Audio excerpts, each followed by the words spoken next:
Ndabasuhuje mwebwe mwese mudahwema kumva ibiganiro bya Urumuri TV 250 aho tugiye kurebera hamwe ibinyamakuru byavuze iki. Ese ibinyamakuru byavuze iki muri Kongo? Harimo kuvugwa iki?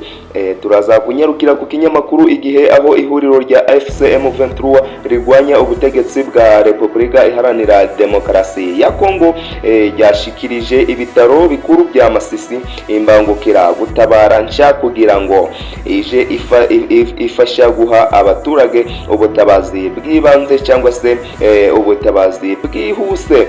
Inkuru irambuye ni kuri Igihe.com cyangwa se munyarukire ku kinyamakuru Igihe.com murebeho inkuru yose uko iteye na ambulance yaguzwe n'ihuriro rya AFC M23. nje mwumvaga yari tuji studio ni Urumuri TV 250. mwibuke kudukandira subscribe mudusharinge n'abandi bantu. Ni ibintu by'agaciro kuri twebwe, namwe murakoze cyane.